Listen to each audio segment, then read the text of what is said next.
श्री स्वामी समर्थ. 18 जून 2026 रोजी गुरुपुष्यामृत योग हा आहे. तर काही कारणांमुळे संपूर्ण अधिक मासात तुमच्याकडून काही सेवा झाली नसेल तर तुम्ही माता लक्ष्मी आणि भगवान विष्णूंच्या ह्या सेवा नक्की करा. तर तुम्ही दिवसभर कधीही विष्णू याग हा करू शकतात.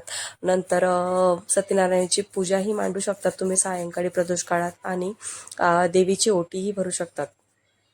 या गुरुपुष्यामृत युगात तुम्ही मूर्ती किंवा यंत्र खरेदी करू शकतात. सोने चांदीचे दागिने देखील खरेदी करू शकतात. सकाळी 6 वाजून 5 मिनिटांनी तर सूर्योदयापासून तर 11 वाजून 33 मिनिटापर्यंत तुम्ही ही सेवा कधीही करू शकतात. तर या वेळेत तुम्ही ही सेवा करायची आहे. तर माता लक्ष्मी आणि भगवान विष्णूंसाठी ही सेवा केल्यामुळे खूप फलदायी मानली जाते.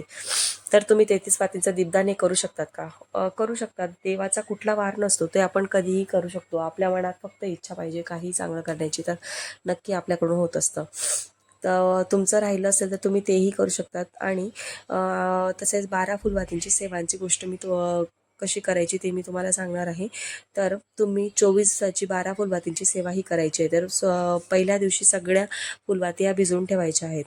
तर पहिल्या दिवशी तुम्हाला गुरुवारी 11 वाजून 33 मिनिटाच्या आधी म्हणजे सकाळीच तुम्हाला ही सेवा करायची आहे. तर पहिल्या दिवशी एक वात लावायची.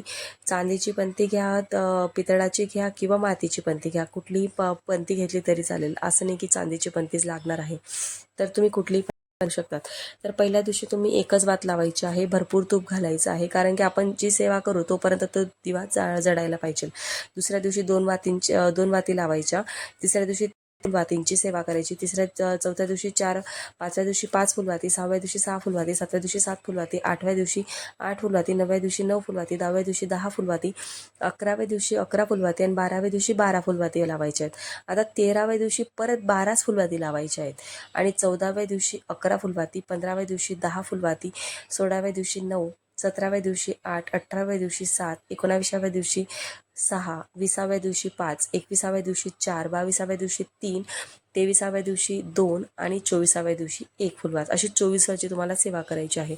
तर तुम्ही या फुलवाती तुपात भिजवून ठेवायच्या आणि त्या लावायच्या आहेत, प्रज्वलित करायच्या आहेत. फक्त या फुलवाती फक्त तुम्हाला हे फुलवाती लावून चालणार नाही. तर तुम्हाला कोणती सेवा करायची आहे, तर एक वेळा व्यंकटेश स्तोत्र म्हणायचं आहे, एक वेळा श्रीसूक्त म्हणायचं आहे आणि फलश्रुती सहित म्हणायचं आहे. आणि एक वेळा 24 वेळा किंवा 16 वेळा तुम्ही विष्णू गायत्री मंत्र म्हणायचा आहे. ओम नारायणाय विद्महे वासुदेवाय धीमहि तन्नो विष्णू प्रचोदया. तसेच 16 वेळा किंवा 24 वेळा तुम्ही लक्ष्मी गायत्री मंत्र म्हणायचा आहे. ओम महालक्ष्मी विद्महे विष्णुपतीत धीमहि तन्नो लक्ष्मी प्रचोदया. अशा पद्धतीने. आणि 24 वेळा किंवा 16 वेळा तुम्ही कुबेर मंत्र म्हणा. 9 मंत्र म्हणायचा आहे. ओम ऐं ब्रीं क्लीं चामुंडाय विच्छे हा मंत्रही तुम्ही म्हणायचा आहे. आणि 108 वेळा श्री स्वामी समर्थ या नावाचा जप करायचा आहे. अशा पद्धतीने तुम्ही ही सेवा करायची. यामुळे तुमच्या आयुष्यात अखंड लक्ष्मी प्राप्ती तुम्हालाही राहील आणि सुख समृद्धीही तुमच्या आयुष्यात टिकून राहील. अशा पद्धतीने तुम्ही या सेवा करा. अजून अशा व्हिडिओसाठी व्हिडिओला लाईक करा, शेअर करा. चॅनलला नवीन असाल तर सबस्क्राईब नक्की करा. धन्यवाद.